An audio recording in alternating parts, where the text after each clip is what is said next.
Agô Exu, olá! Esse é mais um episódio do Mãe Flávia Pod, episódio 9. E hoje nós iremos falar sobre a perspectiva do Natal afrocentrado, o Natal cristão e o Natal afrocentrado. Será que você está na nossa religião há tanto tempo e nunca parou para pensar como é que será que na antiguidade os nossos povos ancestrais cultuavam, celebravam essa data? Ou se essa data ela é partilhada por diferentes culturas e povos? Importante um pouquinho a gente pensar sobre isso, já que a gente vem num processo de descolonização do pensamento brasileiro, e eu tenho como convidadas aqui para enriquecer esse programa, talvez representando as vozes de vocês que gostariam de perguntar e tirar dúvidas, a jornalista Flávia Domingues, a minha filha Júlia e a minha filha Aline de Barros. Então dá um alô aí, dá um salve, fala o nome de vocês para uma pessoa com deficiência visual poder conhecê-las pela voz, por favor. Prazer estar aqui de novo, aqui é a Flávia e vamos falar sobre Natal. Oi, pessoal, aqui é a Júlia e vamos aí para mais um assunto aqui no episódio. Olá, gente, a Aline aqui e vamos explorar o máximo que a gente puder aqui da nossa mãe. Então, eu gostaria de ser provocada por vocês, ao mesmo tempo também que a fala de vocês talvez possa aqui reproduzir, né, o que seja um questionamento de várias pessoas e levando em consideração que algumas pessoas nem pararam nunca para pensar sobre isso, porque eu também demorei um tempão para perguntar como é que seria o Natal dos meus ancestrais. Então, queria ouvi-las. Posso fazer uma primeira pergunta? Pode, pra gente começar aqui. Eu queria saber como que as figuras centrais de Natal, como Jesus Cristo, são vistas nas religiões de matrizes africanas. Uhum. Como é esse Jesus? Tá. Eu acho que a gente faz uma rodada. Uhum. Eu tenho a mesma inquietação assim da Flávia. Como é visto esse Jesus e se tem Jesus, né? Porque não só como ele é visto, se tem, né? E, assim, se existe alguma prática que a gente possa seguir diferente, né, desse Natal que é cristão, né, que a gente conhece aí há tanto tempo. Uhum. E a minha dúvida é saber se dentro da mitologia urubá, se dentro dos itãs, existe algo parecido com essa festividade, com o renascimento, sei lá, viajando aqui de algum orixá, existe alguma coisa dentro do Natal com essa vertente? Desculpa, dentro da mitologia iorubá com essa vertente do Natal? Bom, então, sempre temos que fazer um apanhado histórico. Sem a história, a gente não consegue entender o que é racismo religioso e o que é cultura popular hoje em dia, né? Bom, primeiro ponto, é importante lembrar que existem povos e tribos que existem há muito mais do que 2023 anos. E que o tempo de 2023 anos é um tempo escolhido pelo povo romano que invadiu os territórios abaixo da linha do Equador, os territórios americanos, ameríndios, né? Os territórios africanos e asiáticos, dominou através da força muito desses povos, mesclou as suas culturas, proibiu o uso da sua língua própria, da sua religiosidade e até mesmo das suas práticas filosóficas, éticas e morais. E, em determinado momento, né, Constantino, um dos imperadores mais poderosos de Roma, que reinou mais ou menos de 306 a 333, ele faz um sistema, um compilado de culturas, absorve um pouco de elementos de cada cultura e cria um sistema religioso chamado de cristianismo. Ok? Então, é importante dizer que antes as pessoas tinham cultura religiosa, né? Era uma prática. O indígena não saía para ir ao templo religioso, embora houvessem os seus campos de santificação, né, sagrado, mas ele não se deslocava da tribo dele para outro bairro, não era assim. Era na própria aldeia. Os ameríndios, os ciganos, os africanos. Então, nós tínhamos uma cultura religiosa. O sistema religioso, o fenômeno religioso, ele vai se dar quando Constantino resolve, para facilitar a dominação do mundo, criar um sistema religioso. Então, ele pega o defumador de uma cultura, a batina de outros povos, ele pega o candelabro, a vela, e festas populares também, solstícios de verão, solstício de inverno, equinócio de inverno, ele pega a festa da primavera, a festa da colheita, que é o que vem a ser a Páscoa, e escolhe a figura de Jesus como liderança mundial para centralizar como âncora de uma dada visão religiosa cristã. Então, veja bem, Jesus não fundou religião nenhuma, inclusive Jesus era judeu, tá? Então, quando Constantino cria isso, ele também vai criar o que hoje a gente chama de Natal. Ou seja, foi criada uma data, né, uma possível data, né, para poder dizer que aquele ali era o aniversário dessa figura emblemática. Né. É importante dizer, gente, que alguns santos católicos, né, muito conhecidos e até de muita devoção no Brasil, São Jorge, São Sebastião, foram homens antes perseguidores de Jesus, dos cristãos, e depois, entre aspas, se convertem. Né. A poder de que força não se sabe, de que correção também não se sabe. Bom, dito isso, o que é importante a gente dizer? Então, eles entenderam que essa data era uma data boa, uma data de 25 de dezembro, embora não há comprovações sobre o nascimento de Jesus, há sobre a sua morte. O que se tem como dado oficial historiografado? Jesus foi morto, né, em Jerusalém pelos romanos. Isso é um dado, está dado. Né? Agora, sobre o nascimento, ninguém pode prever. E, inclusive, há alguns historiadores que dizem que essa contagem do ano 2023 ela está equivocada, que ela pode ter uma diferença entre 4 e 5 anos, porque uma das comprovações que se tem é que Herodes I estava vivo. E a data do reinado de Herodes não bate com essa data de 2023 anos, há uma oscilação entre 4 e 5 anos. E aí estabelece-se algumas figuras emblemáticas, a própria figura do Papai Noel, né? Ele é um mito de São Nicolau, né? Em algumas culturas, em outras culturas também, que eu posso dizer o nome aqui daqui a pouco, ele é confundido com Santa... Eu vou ler aqui, tem minhas anotações, com uma santa que ela era protetora das crianças, e também com outro santo na Turquia, que salvou a vida de 3 crianças, ressuscitou 3 crianças. Então, por isso essa figura associada do Papai Noel, né, com as crianças, essa coisa de dar a dádiva, que depois tornou-se o presente. E aí quem torna essa festa do Natal mais popularzona é os Estados Unidos da América. Né?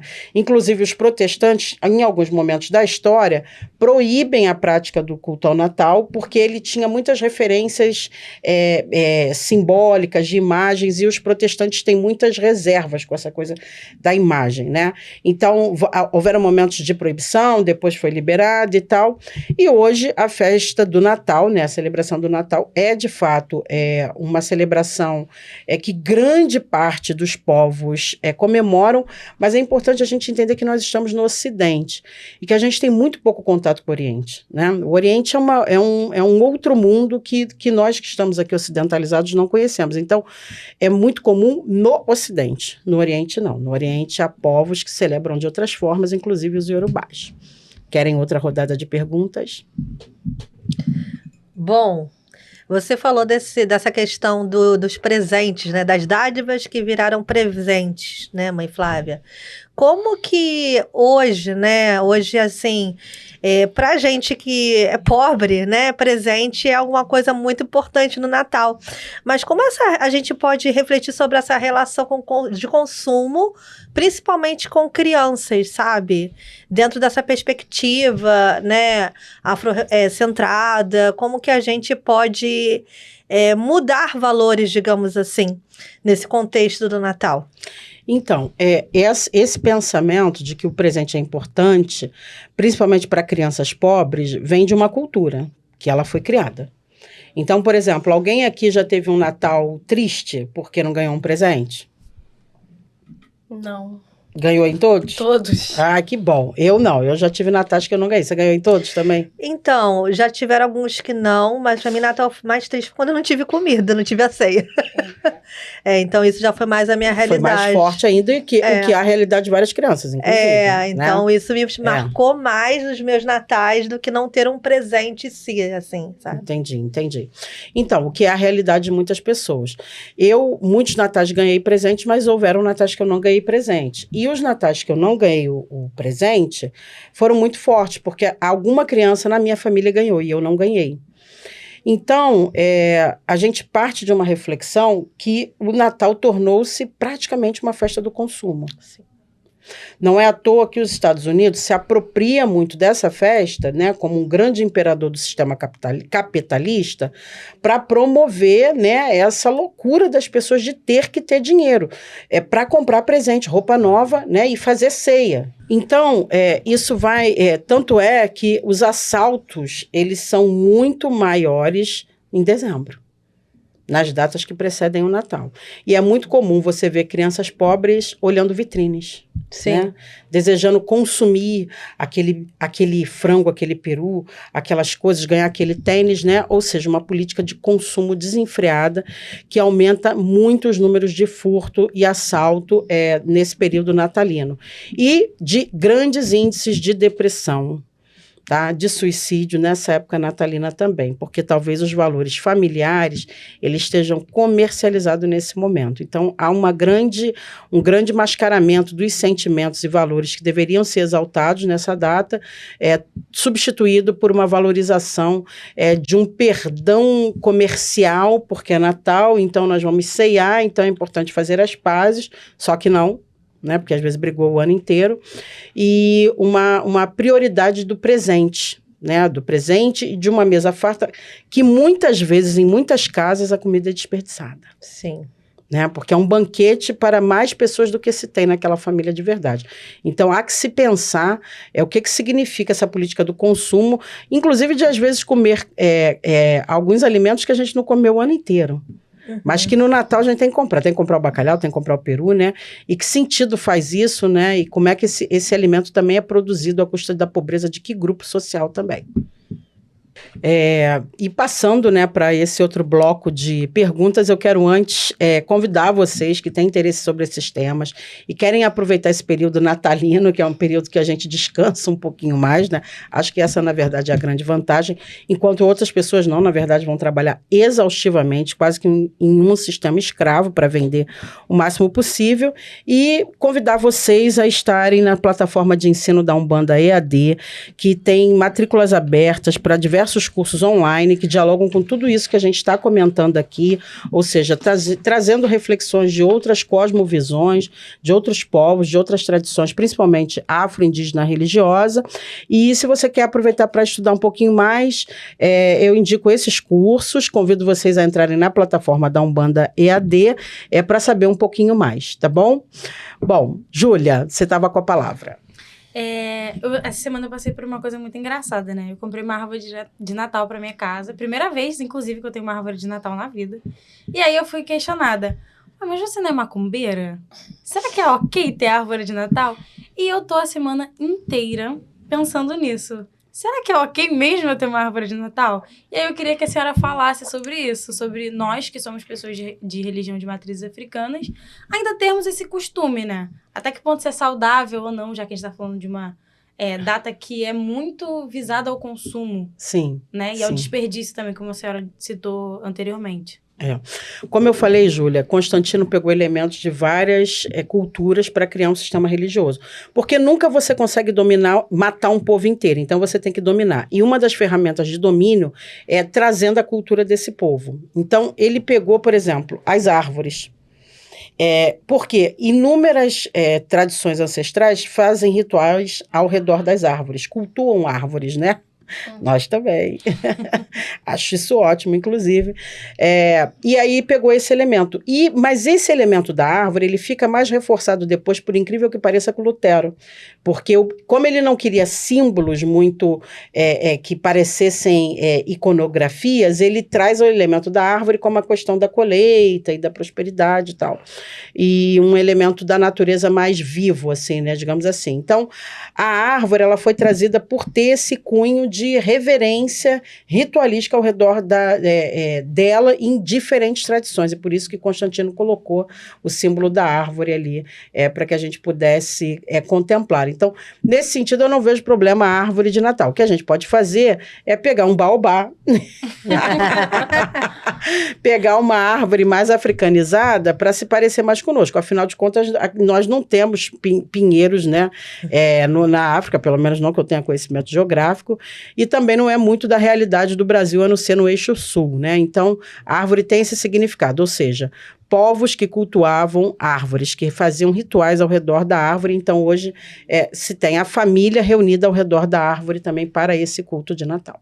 Interessante a senhora falar da colheita, né? Porque normalmente as pessoas colocam presentes Sim. embaixo dessa árvore. Muito interessante. Mas essa tem informação. explicação, é o mercado capitalista, né? Porque inicialmente a ideia não era essa, era a celebração do aniversário, era dizer que havia uma personalidade importante, que todo mundo deveria parar naquela data para reforçar o estigma dessa religião.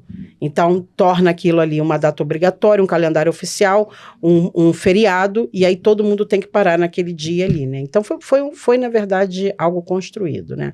Até a gente tem como exemplo também, por exemplo, o Réveillon no brasileiro.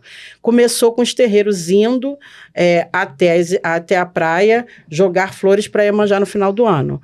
Houve uma apropriação cultural, um interesse econômico sobre isso, e tornou-se o Réveillon de Copacabana, que é uma das maiores festas populares. Então, hoje é quase impossível você não ter o sistema capitalista se apropriando, né, de qualquer tipo de manifestação cultural que avoluma um pouco mais de pessoas. Pegando um gancho aqui da Júlia com relação à árvore, eu gostaria de ouvir a senhora falando um pouco da representatividade do presépio. Sim. Então, o próprio presépio também, né, que a gente tem uma ideia muito importante de que ele tem que estar ali presente na árvore de Natal. Na minha família, eles faziam o presépio também. E tem aquela coisa de quem foi criado em igreja católica como eu, né, a gente ficava querendo construir o presépio, queria representar as figuras do presépio, mas não dava pra gente, que a gente era preta, né, então não podia representar. Tinha aquela coisa do altar, né, também, dos anjinhos, não sei o quê. Olha, a gente nunca ia, era uma coisa horrível, assim, porque as crianças negras realmente eram muito preteridas. E o presépio, na verdade, foi uma construção do grande Francisco de Assis, né? Essa liderança cristã, né? Mas um homem com uma mensagem muito à frente do seu tempo, que cria para representar simbolicamente aquele momento. E aquele bebê foi conceituado como o próprio Jesus, né, na manjedoura e tal, e criou, e popularizou, então ele tem essa conotação, mas foi Francisco de Assis que traz essa criação do presépio. Ou né? seja, bem para cá, né? Bem para cá, para ver que isso não é tão antigo quanto a gente pensa, né? Sim. Mãe, eu tenho uma outra pergunta, assim, né? Já que a gente tá falando de cultura afro-brasileira, cultura iorubá, eu queria que a senhora falasse um pouco sobre o Kwanzaa, que é uma prática, né? Uma cultura muito praticada pelos americanos, pelos negros americanos, né? Uhum. Nessa época do Natal. E aí Sim. eu queria que a senhora falasse um pouquinho pra gente sobre. Tá. Bom, então, o que acontece? O que é o Kwanzaa, né? Que é essa festa afrocentrada. Maulana Karenga é uma liderança dos movimentos ativistas negros a partir de uma covardia da polícia americana contra um jovem negro, mais ou menos em 1966. Ele resolve recriar justamente essa festa mais afrocentrada, porque ele vai se perguntar: que Natal é esse? Que eles estão nos matando, né? E não estão celebrando vida nenhuma, a não ser a própria vida deles, né? Essa festa que, miticamente, ela não tem significância nenhuma com o povo africano. Não há símbolos, inclusive, africanos, né? A não ser o culto às árvores, mas isso é pouco evidenciado. Poucas pessoas sabem por que tem árvore de Natal, como nós acabamos de explicar aqui. E aí ele vai criar o Kwanzaa, né? E o Kwanzaa, que para a gente poder enriquecer um pouquinho mais as informações aqui, deixa eu anotar algumas coisas aqui para vocês.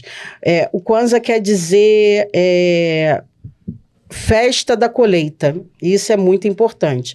E aí ele vai trazer uma outra forma de apresentar o Natal para famílias pretas, ou seja, a celebração em 7 noites, isso tem muito a ver com os nossos rituais africanos, né? Tudo é 7, né? E que contenham 7 símbolos africanos, assim como 7 conceitos também africanos. Ele vai se inspirar um pouco mais no povo Mali, mas isso não significa que não tenha também representatividade, né, em outros grupos africanos. E aí, como é que se dá essas 7 noites, esses 7 símbolos africanos e esses 7 princípios, né? Por exemplo, eu acho mó barato que nos 7 símbolos ele recomenda a esteira. Porque os africanos, assim como os indígenas dormem em rede, nós dormimos em esteiras, embora indígenas também dormem em rede. Oferendas, né? O candelabro, né? Que é a forma de colocar a vela, a moda antiga africana, né? Que não dá tempo da gente explicar aqui agora. O milho, representando a continuidade da vida como crianças, né? A taça, porque nós sempre ofertamos em copos que você não toca, como se aquela bebida fosse para o sagrado e não tivesse a mão humana ali, né? E os presentes, mas os presentes no sentido de troca, né? Não nesse conceito que a gente está trazendo mais comercial. E aí, quais são os 7 princípios, né? A unidade, quer dizer, o moja, ou seja, manter a família, a comunidade, a nação e a raça unida. Então, ele diz que cada dia a gente acende a vela de uma cor. Sendo no primeiro dia a vela preta, que significa os nossos ancestrais. E aí, nesse primeiro dia, nós vamos nos reunir em frente a esse altar, esse campo de força, essas oferendas, esses elementos, e vamos debater esse princípio, né? No segundo dia, nós voltamos a nos reunir, ou seja, 7 dias de reza na família. Isso sim fortalece uma família, não uma única noite, onde o comércio, a competição de consumo de quem gastou mais, qual a criança está com tênis mais caro, que vai significar o que foi uma noite de Natal, né? No segundo dia, o segundo princípio da autodeterminação, que é o Gulia, né? Ou seja, criar o nosso próprio nome, falar para nós mesmos. Ele nos convida nesse segundo dia a talvez nos rebatizar com o nome africano. E falar um pouco da nossa linguagem africana, né? Ou seja, um pouco resgatar isso, eu acho isso fantástico, porque muitos de nós temos nomes cristãos, né? O terceiro princípio é o trabalho coletivo e a responsabilidade, o Jima, ou seja, o quanto enquanto povo nós podemos construir e manter nossa comunidade e resolver os nossos problemas juntos, né?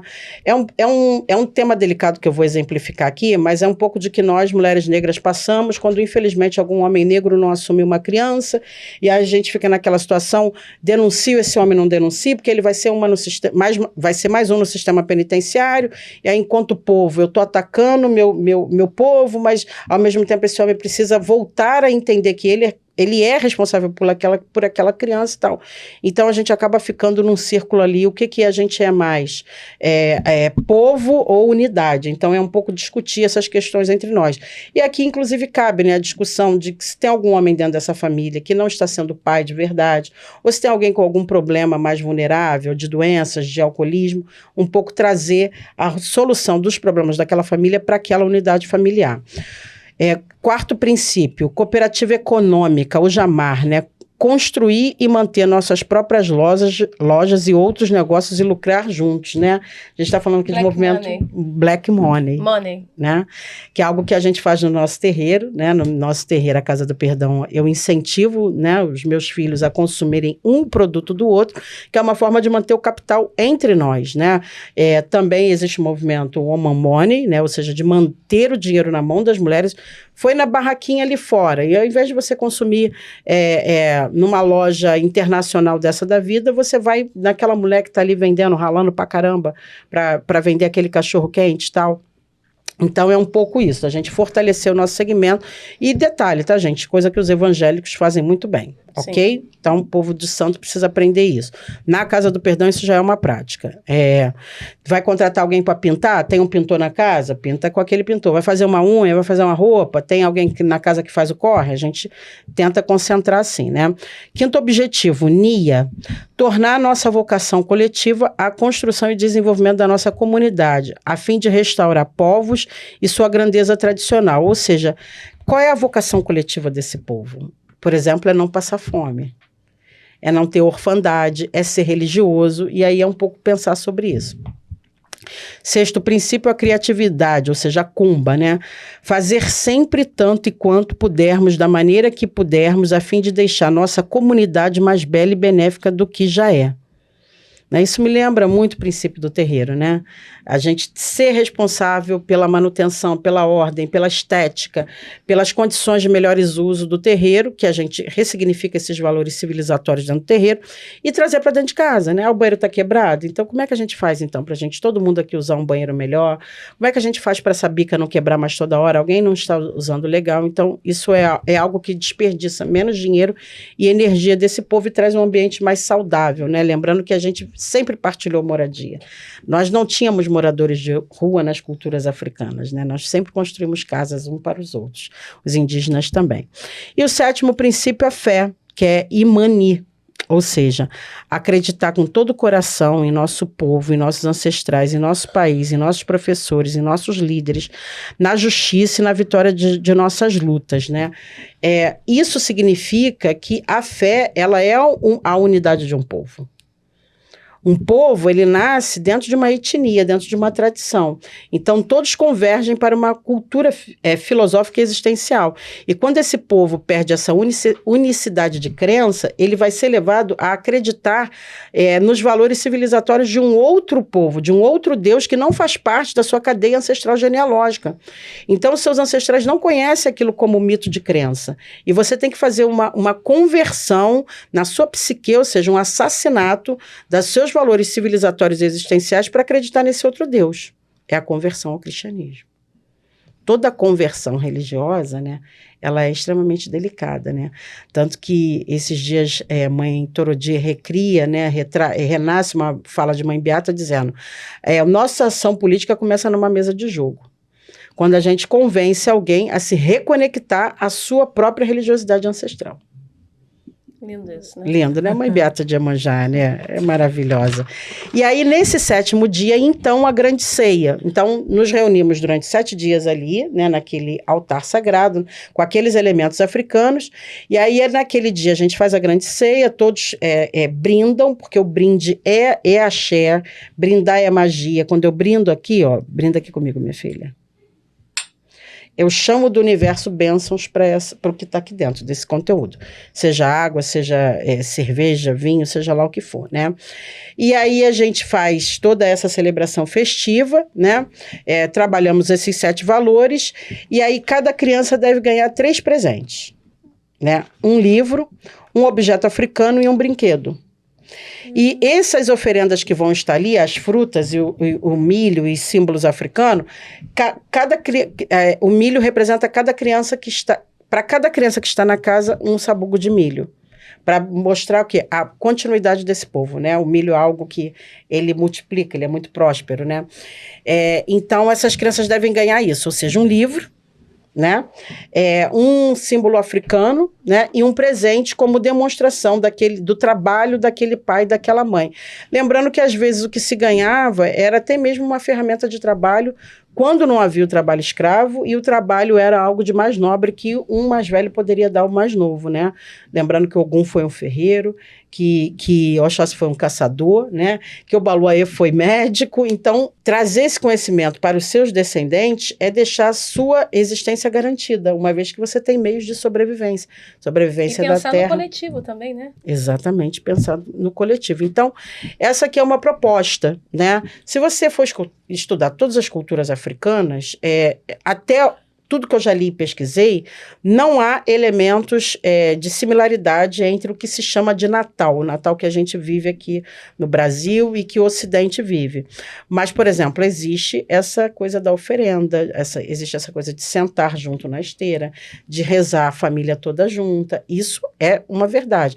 Tanto que tem pessoas que se reúnem no Natal, mesa farta, cheia de desperdício, no dia seguinte vai tudo para o lixo, não faz uma oração, não convida a Deus, a Oxalá, a um ancestral está ceando, ou seja, não reza, né? E a família que não reza, a casa que não reza, não tem reza, e a casa que não tem reza, não tem paz, né? Quem não reza não pensa, né? Pelo menos dentro da nossa cosmovisão. Então, acho que a grande reflexão que a gente tem que ter aqui é o que o Natal tem trazido de sentido positivo para a humanidade. O Natal constituído como nós conhecemos, né? Quais são os elementos de fato positivos que o Natal traz? Eu posso comprar, não posso comprar, né? Realmente no dia de Natal, dia 25, a gente tem registrado no mundo todo os menores índices de homicídio, os menores índices de furto. Em compensação, até o dia 24, são altíssimos os índices de suicídio, de furto e de roubo. A partir do dia 26, e enquanto dura o ano novo, são os registrados os maiores números de suicídio. A solidão. Porque talvez a pessoa não tenha aquela família como ela gostaria de dizer que tem. E aí fica aquela propaganda, né, novamente o mercado capitalista, né, dizendo ali, olha, são esses nossos valores civilizatórios, essa família da margarina aqui. Idealizada, né? Idealização da família perfeita. A idealização da família perfeita, e aqueles filmes natalinos, né? Sim.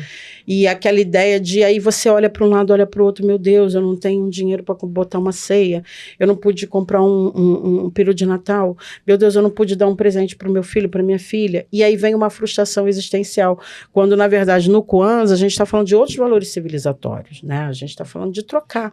Um livro dado para uma criança pode ser até um livro usado, porque o conteúdo dele não está velho. Né? Um símbolo africano é tirar um pouquinho essa criança dos brinquedos da Walt Disney, né? Da estrela e tal, que às vezes são brinquedos até que não são estimuladores do sistema cognitivo, né? Lembrando que nós descendemos de povos que criaram a matemática, a astrologia, o sistema de Odu, né? Então é um pouco pensar no que a gente está construindo como futuro, e descolonização do pensamento brasileiro passa por um confronto de culturas. Passa por um confronto, uma perspectiva de você entender se eu quero reproduzir um Natal frio, onde só se fala de ganhar presente, de roupa nova, de mesa farta e desperdício no dia seguinte, e zero preocupação com o combate à fome, né? E essas coisas todas mais, né? Então, a gente precisa um pouco se preocupar um pouco mais com a segurança alimentar da humanidade. Quem faz projeto social não é só no Natal que a gente faz projeto social, a gente sempre fala isso, né? O Curumim, que é o herê que eu trabalho, ele nunca deixou, na Casa do Perdão, nunca deixou que a gente fizesse festas de crianças e festas de Natal, onde somente naquele momento ali a gente desse as coisas. Ele nunca deixou, em 25 anos ele nunca deixou. Ou a gente fazia uma política continuada, né? Ou seja, assistindo a famílias, ou então não ia rolar. Ele nunca deixou, né? Então, era um princípio que aquele espírito já trazia pra gente, e que hoje, estudando as filosofias, a gente entende melhor. Mãe, eu tenho uma última pergunta agora. Pergunta não, dica. Dica da mãe Flávia agora. Sim. Eu queria que a senhora citasse pelo menos uma prática que seria essencial pra gente na noite de Natal. Rezar. Muitas pessoas começam a beber cedo, e não há nada contra beber, eu também bebo, mas não rezam. Não há é isso que o Kwanzaa fala, né? De rezar. Eu não passo por isso. Na minha casa, a gente tem essa cultura da reza. Eu criei meus filhos com esse entendimento. E eu acho que é importante, né, a família que reza, lembrando que há realmente uma convergência energética nessa data. Né? Porque as pessoas, mesmo não sendo cristãs de verdade, elas invocam Jesus, e ele com certeza passa por aqui, eu não tenho dúvida disso. Assim como os grandes espíritos ancestrais vêm invocados por esse sentimento de paz. Mas ele é falseado, ele é mascarado, porque ao mesmo tempo que muitas pessoas estão esbanjando dinheiro, outras estão passando miséria, fome, usura, inclusive, né? Então, acho que rezar, eu acho que ter um momento sagrado, essa coisa de botar uma oferenda pedindo pela paz em casa, eu acho que isso é muito significativo, né?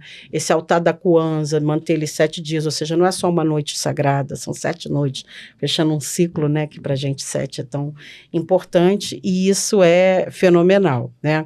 Bom, quero ouvir a despedida de vocês aqui, o que vocês desejam para as pessoas, né, nessa semana natalina, ou seja, de Kwanzaa, se estão animadas para fazer a Kwanzaa em casa, se os nossos ouvintes e telespectadores ficaram com dúvida, por favor, escrevam aqui, que a gente vai tentar responder ainda, mas é bem simples fazer a Kwanzaa, e dizer também depois da diferença energética da sua casa ao celebrar 7 dias de reza, né?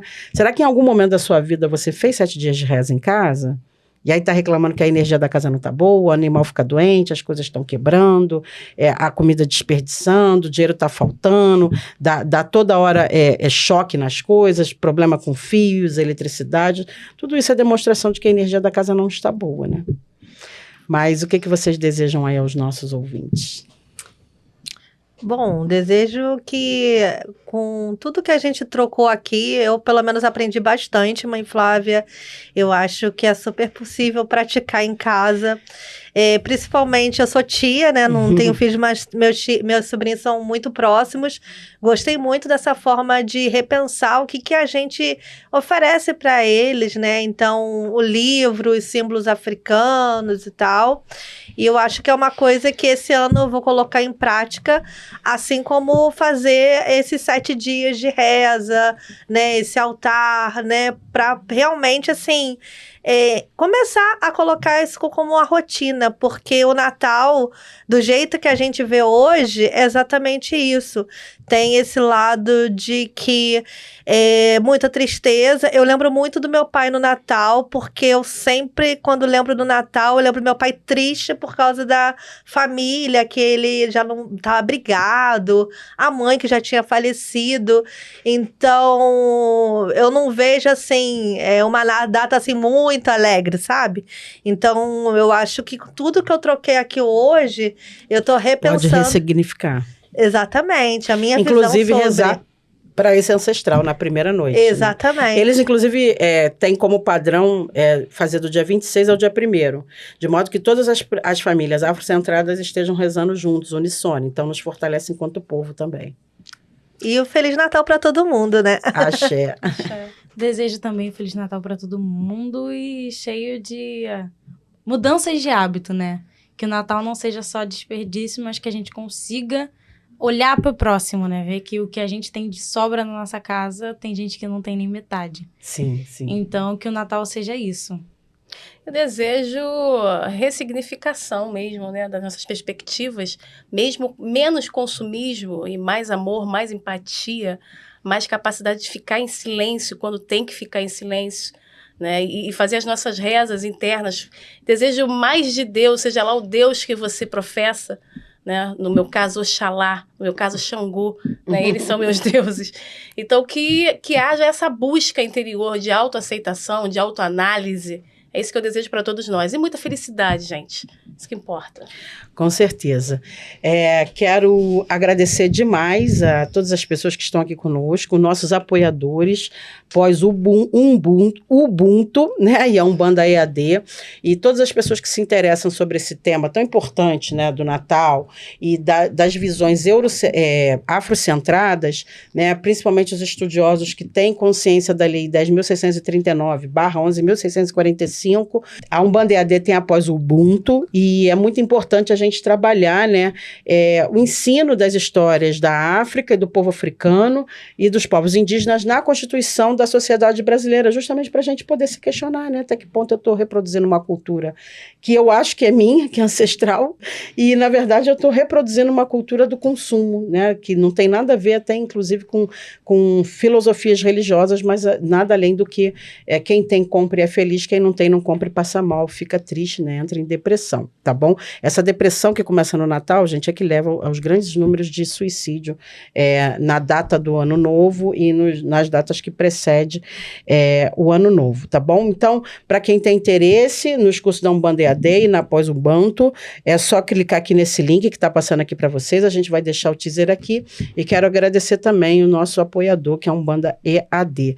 E meu saravá fraterno, excelente noite de conexão com seus ancestrais, excelente Kwanzaa, excelente Natal, excelente Espírito Sagrado dentro da sua vida, transformando e revolucionando os seus hábitos para que você, de fato, comece a ser descolonizado, que eu tenho certeza que a descolonização do seu pensamento vai te tornar uma pessoa mais saudável.